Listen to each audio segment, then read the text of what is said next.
everybody, this is the giant Gastro catch-up post of doom. It kind of feels like it.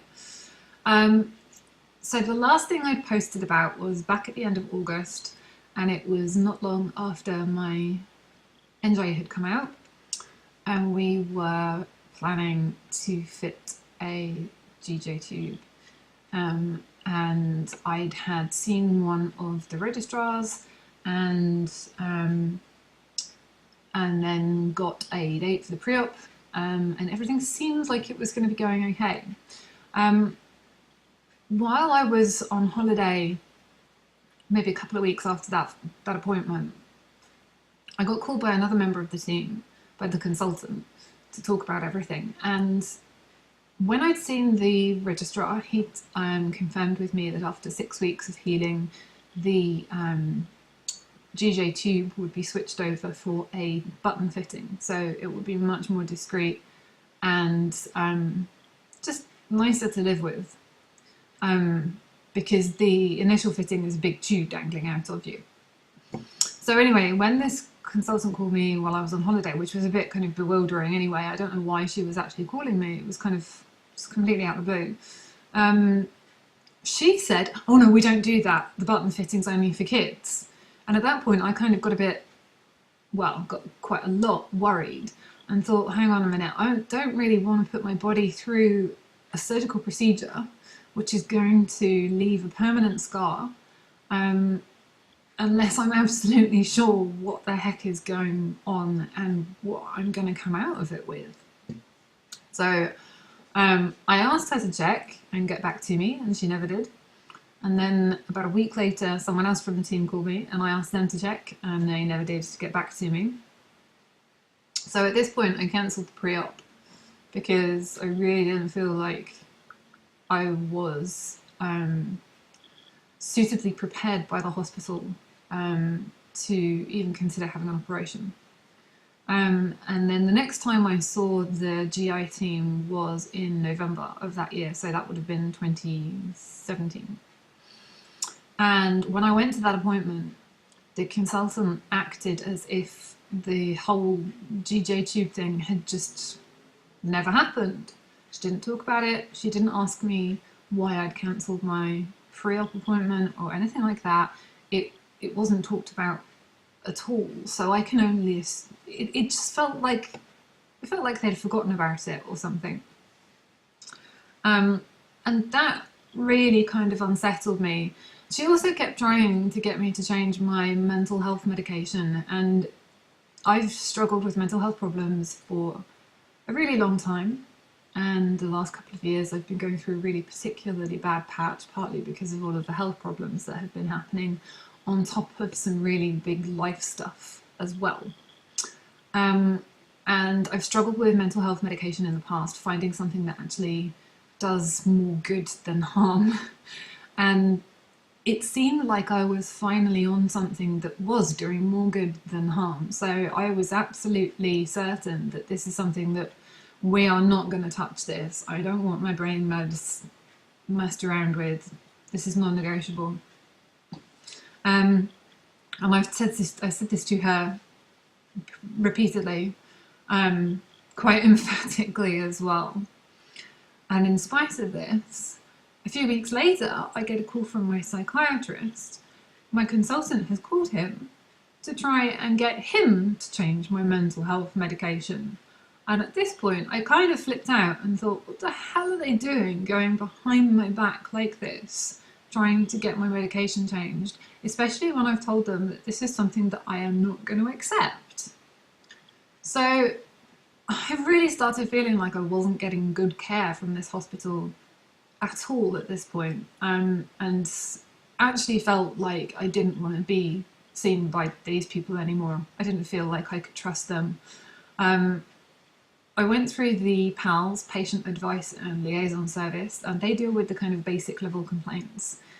But fundamentally by this point it had got to a level where it was over and above what PALS could deal with. So I was then moved on to the hospital's own complaints department. And over the course of 6 weeks or so, kind of over Christmas and into the early part of the new year in 2018, I was going back and forward with the hospital's complaints department, and they were just as useless as everyone in the gastro team was. I was promised that I would be called back, and a week later I would still have not received that phone call, and I was the one that ended up having to do loads and loads of chasing. And I felt like I basically spent 2 months, 3 months or so just phoning constantly, fighting to try and get support or help or the right kind of treatment. And ultimately I didn't get it. And it got to about kind of middle to end of January, and at that point nothing had happened that was positive, and so I thought, I just don't want to be at this hospital anymore. I've completely lost my trust in them. And as it turns out, where I live in an area called Wood Street, which is part of the borough of Waltham Forest in London. And it's a bit strange because our primary care trust has 2 hospitals in it. One of which is a local hospital to me, which is about half a mile away, called Whipps Cross. And the second hospital is the Royal London, which is a bit further away. It's about 30-40 minute journey total, but has much more specialised treatment there. So I think basically when your GP refers you to hospital, you kind of go to Whipps Cross initially for the sort of wide neck of the bottle filtering. And then if it gets complicated and they can't handle it there, then they send you on to the specialists at the Royal London. And at the Royal London was a doctor called Professor Aziz, who is very well known within the Ehlers-Danlos community and very highly regarded. And as far as I understood, was basically the kind of leading person in the country for connective tissue related gastroenterological problems. So this hospital is in the borough where I live, which means that technically I am able to go to that hospital kind of legitimately, if you like. So my GP then wrote to them to ask if they would take me on, and then we spent another couple of months chasing to try and get them to try and accept me, because apparently you don't change hospitals mid-treatment. This isn't something that happens. UCL had told me that I would be able to do this, and all I would need to do was get a referral letter and send it on to the new hospital, and then they would get my records and so on and so forth. And then I discovered that this wasn't the case, and that they'd given me yet more wrong information. So I spent maybe February, March, maybe even the early part of April, phoning, chasing, going to my GP, pushing and fighting and campaigning for this new hospital to accept me as a patient. And I knew that even if they did, Professor Aziz is so popular that his wait list for appointments is extremely long, like potentially sort of 3 to 6 months kind of long.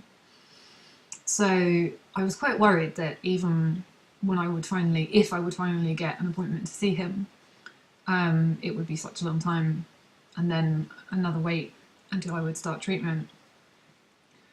In June, I got a phone call 2 days before my birthday, 4 days before my birthday, to say, would I like a last minute cancellation appointment to go and see him 2 days before my birthday. And I was very lucky that my employer at the time was flexible enough that they would allow me to take some time off to go at such short notice to go to this appointment. So off I went, feeling very nervous and very excited, with all of the information and all of the letters that I'd received from UCLH over the course of my time with them.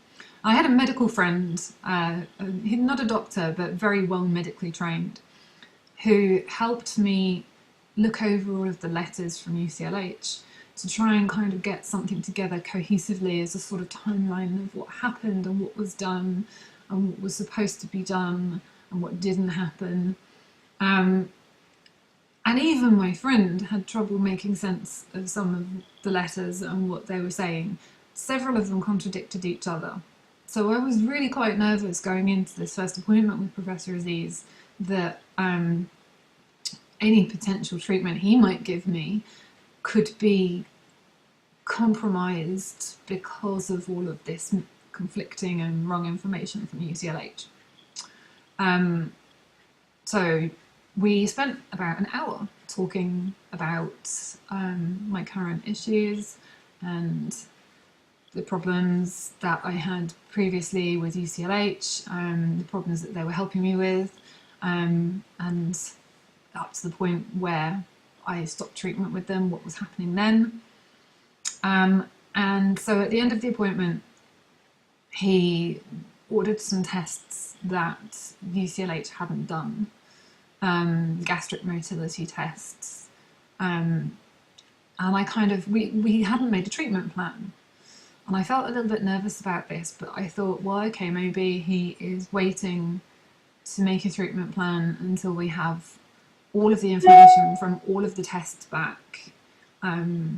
Maybe that's just what he needs.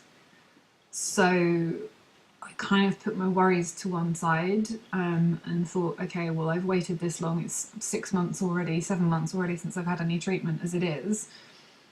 What's another month or two if it means that I get better care now? Big surprise. I ended up having to chase to get some of these tests done as well. For one of them in particular, they'd lost the referral.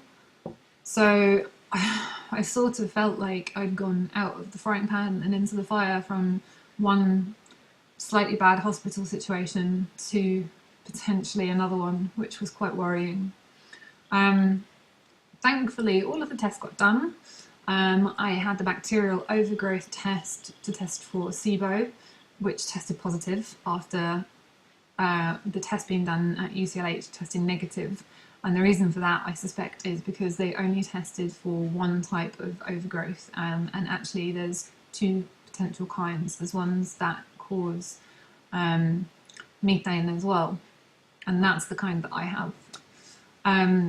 So all of that had been done, and I went to see Preop in October. We talked a bit about the results. And then he said some things like that he didn't think that the problems I was having at the moment that I was talking about that I thought were kind of reflux related. He said he didn't think that that was the case at all. He thought it was like something like allergies or something like that. And I know that it isn't. I know that I've had Benadryl to try and check that it is an allergy, and I've taken that for a couple of weeks and nothing has changed. You can see me swallowing all the time at the moment. It's because I keep getting this feeling of a kind of phlegm lump in my throat just here. And it's there constantly, and it needs to swallow to get out of the way all the time. Or to cough to get out of the way. And it's really horrible because it means I'm swallowing phlegm constantly, which is making me feel sicker and sicker and sicker. So it's really not ideal. And I mentioned about this to Professor Aziz, and he seemed pretty adamant that it wasn't reflux. But then decided that the letters that I'd had from UCL with them writing up the results of my tests wasn't sufficient. And so actually what he needed were the actual test results themselves for both the reflux, so probably the endoscopy, and also for the gastric emptying study. So he said, oh, okay, well, I need to request those. I'll do that now. And I kind of slightly annoyed at that and thought, well, if you need those, if you thought you even might need those, why didn't you do that back in June rather than wait until now and potentially cause a delay? I don't know. Anyway, he then told me, which he hadn't told me back in June either, that any nutritional support was not his area to deal with, to make any decisions about at all. which I was pretty shocked about, because I'd sort of spent the last 4 months thinking, okay, we're going to get to a point where I will finally get some kind of support. Because over the course of those 4 months, the summer was really, really hot, and that hit me really badly. That caused me to have some really spectacularly bad POTS attacks. I mean, not hospital level bad, but everything kind of worse to the point where you would potentially need to go to hospital, that level of kind of bad. And my weight had dropped. It's come back up very slightly again now, but there was a point where my weight had dropped down to 8 stone 5, putting my BMI down to like barely 15, I think. It's back up a few pounds from that now, really luckily, but I'm really struggling to keep it from dropping again. And the other problems of malnutrition are becoming more and more evident. My hair is very fluffy at the moment, so it looks like it's okay, but actually it is so thin now that if there's a light shining above me at any point, you can kind of see my scalp through my hair because it's thinned out, and so much of it has fallen out because I've been malnourished now for a year and a quarter nearly. I am cold all the time. I can't sit in the bath because I'm so bony that it hurts, or on like just chairs that any kind of normal person wouldn't have a problem sitting on at all.